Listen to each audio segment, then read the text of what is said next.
on a dans notre société une tendance qui est le politiquement correct, le plaire au plus grand nombre, le surtout pas faire de vagues, le surtout pas offusquer les gens qui sont en face. Et puis on a aussi les gens en face qui tout de suite accusent l'autre de marcher sur ses plates-bandes, de ne pas respecter sa vision, etc., etc. Donc on a beaucoup de pas de sensibilité, mais c'est pas là parce que la sensibilité c'est très bien, mais les gens s'offusquent facilement. Ouais. De susceptibilité. C'est ça. Maître Capello-Vici est parmi nous.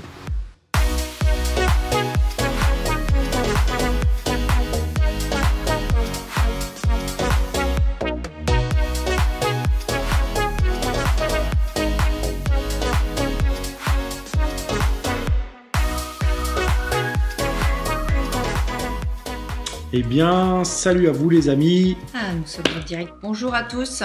Les relations, est-ce qu'on peut tout dire? Il faut parfois se polariser. C'est-à-dire accepter, assumer finalement ce qu'on pense et le dire. Parce qu'à force de vouloir plaire à tout le monde, on finit par plaire à personne. En vrai.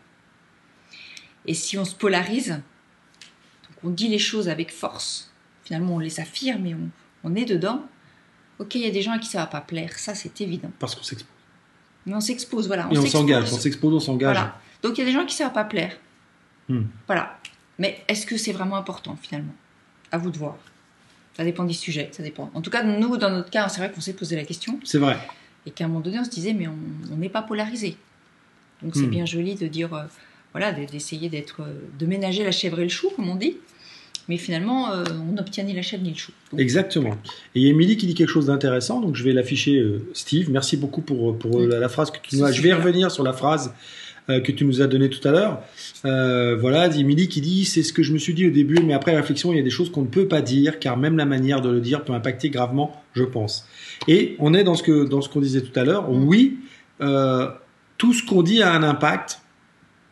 Et c'est justement ce qui est important dans on peut tout dire ou on peut pas tout dire.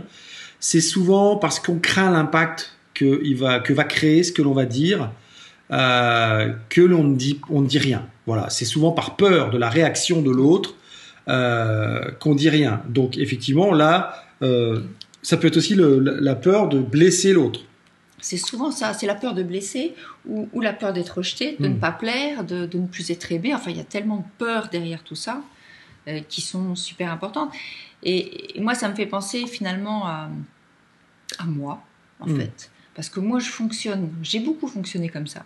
C'est-à-dire que je garde pour moi beaucoup de choses parce que j'ose pas dire. Il y a un moment donné où je veux pas blesser. Et j'osais pas dire. Et le truc, c'est que quand vous faites ça, ça pourrit à l'intérieur de vous. Moi, ça pourrissait à l'intérieur de moi. Et à un moment donné, finalement, ça bouillait tellement que je me souviens dans mon boulot, ça m'est arrivé d'avoir des colères énormes qui sortaient. Un cracking sur un truc, mais insignifiant, qui était pour moi la goutte d'eau, mais ça faisait je sais pas combien de temps que j'avais accumulé différentes choses qui étaient beaucoup plus importantes. Et puis cette pauvre personne se présentait en face de moi et me sortait un truc, mais voilà, à côté du schmilblick, et il prenait tout dans la tronche. En gros, c'était ça. C'était ça, ouais. Et c'est pas bon. Donc c'est vraiment de dire au fur et à mesure. Moi, j'apprends maintenant à livrer au fur et à mesure que ça vient. Et c'est ce que dit notre pote, mon meilleur pote Marco. Ouais. Marco, je précise, Marco Martins de Paris, qui dit à force de vouloir faire plaisir à tout le monde, on finit par ne plus se faire plaisir à soi. Ouais. Effectivement, oui. À partir du moment où on va contre ses intuitions, contre ses ressentis, et que plus on y va et plus on se dénigre et on s'oublie.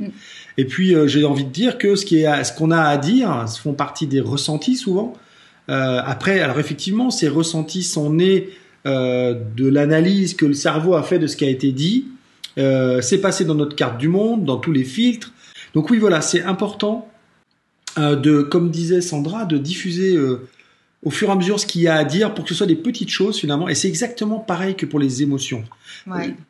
Laissez vos émotions sortir au fur et à mesure, de façon à ce que ça ne fasse pas un gros réservoir qui, à un moment donné, explose.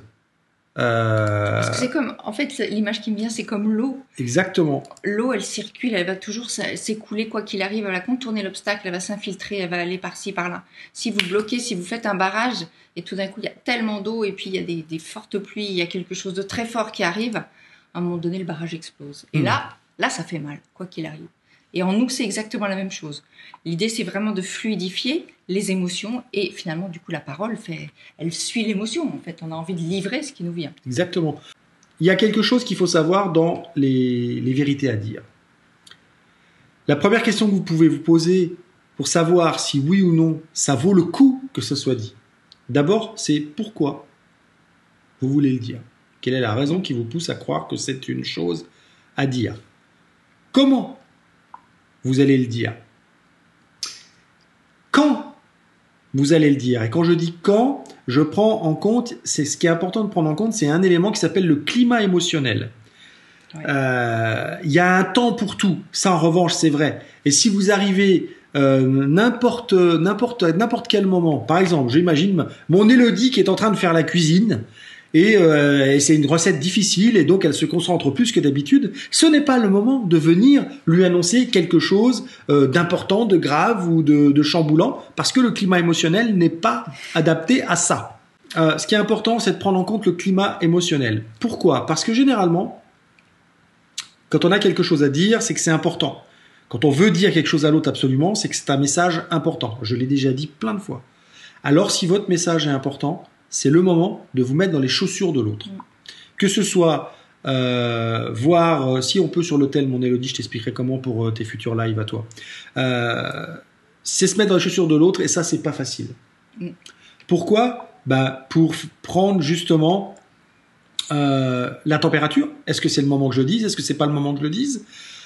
Pour aussi connaître la façon dont fonctionne cette personne, la façon dont elle communique. Parce que si vous communiquez tout le temps à votre façon, mais que l'autre ne comprend pas le message, eh bien ça sert à rien, vous perdez votre temps. Donc voilà, il y a tout un contexte à respecter. Donc ça, c'est pour le climat émotionnel et la façon de quand le dire et comment le dire.